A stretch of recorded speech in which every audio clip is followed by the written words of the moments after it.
It'll go down as win number 800 in program history. Welcome to Buckeye Football Weekly. I'm Jeff Hogan alongside head coach Jim Tressel. It will also go down maybe a little sideways and a big gulp, coach, but a significant one. Well, there's no doubt about it. I'm sure there are some of the first 799 that would be in that same category, but the Buckeyes are 2-0 and getting ready to play the Trojans, and the Buckeyes have to get a lot better. That's certainly the important thing, and as your team comes out here on the field for this one, second time in as many weeks on the home turf, before you get away, looking for improvement week to week as always. How about Dave Foley, the honorary captain? Did a great job. He was with his grandson, and it was awesome to have the captain of the national champion 1968 team, and he spoke to our guys, and really was outstanding to have him there. Theo Scott out and throws to Taylor Price for a 3rd and 2 completion of 14 yards, and then great defense, and Lawrence Wilson wants to take this to the house, you know it. Tell you what, that was a great play, and see excited. It's great to see our defense getting those takeaways. Fantastic takeaway, and the first of many on the day. A good job in that department for sure. Now, without Beanie Wells, the trio of backs. Well, right there we had a little toss, and we just didn't pull around and get that middle linebacker well enough, and we stood in there and hit the 3rd down conversion from Todd Beckman to Ray Small, and here we are on another down there in the red zone, and hit it in there to Ray for a couple yards, and we're moving it down. Well, he's fighting his way for sure there on a 3rd and 5 from the 9, but comes up a little bit short on this 3rd and 5 play. This is going to sail incomplete there, and then it's going to set up first field goal, first points of the game. Well, that's right, and you know, we talked going into the game that we've just got to get a lot better scoring touchdowns in that red zone, but you know, we just got to keep working on it.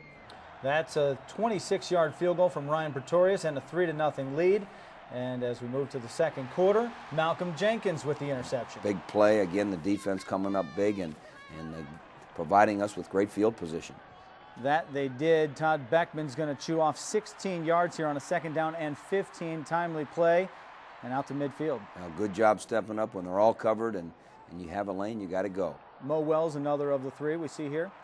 Good job, Mo, on a 13-yard run around that open side, and we're starting to move the ball a little bit. And then, unfortunately, on the short yardage, we didn't get her done.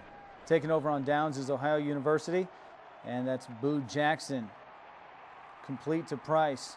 Good pressure by Lawrence Wilson there, but he got away, and a heck of a play.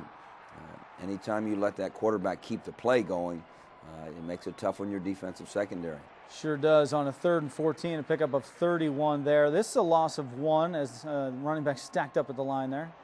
Good little crack toss play by the Bobcats, and they get into the end zone, and they used that play effectively 2 or 3 times, and they got into the end zone that time. Well, Dante Harden on a 15-yard run in, and it's 7-3 the count at this point. First deficit you faced this season. Yeah, that's right. We hit it out there to Jake Ballard as we're trying to step up, and we hit a little draw play out there to Boom Heron, who takes it up and moves the chains. That's a 4th and 7, or faced with a 4th and 7 after this. Incompletion to the corner of the end zone here, real close to making that grab, and you have to settle for another field goal here, 38 yards. Ryan Pretorius banged it through, and it's a 7-6 ball game, and again, we've got to score touchdowns, though. Yeah, kind of just waiting to get back on offense again, which you do here. And Beckman on a 3rd and 8, complete to Ray Small for a 1st down. Good protection. They brought a little blitz there, and Ray had one-on-one coverage, and we took care of it. Good protection here.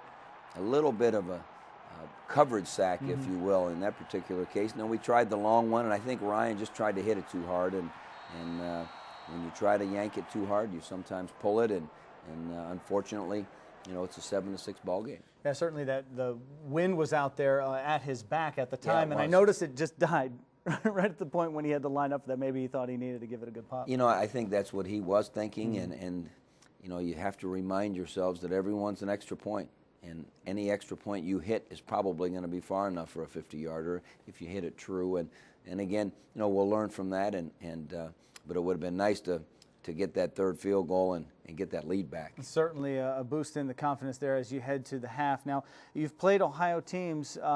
This dates back to 1997 before you. An Ohio team each year. 99, Ohio came in here and it was a tie game at the half. I mean, you're in it with an in-state opponent here. Well, there's no question. It's a special thing for a lot of the guys that are from Ohio to play in Ohio Stadium. You'd hate to think that we take it for granted, but I think you date all the way back to, I remember when Gary Blackney brought a Bowling Green team in here, and it was like some 18-15 game one time, you know. So it's, you know, Ohio has good football, and they have good football coaches, and Frank Solich and his staff and team came in and did a good job. Frank Solich, never been in Ohio Stadium before yesterday in their walkthrough, and here he is, 7-6 on top as we go towards second half. Stay with us on Buckeye Football Weekly.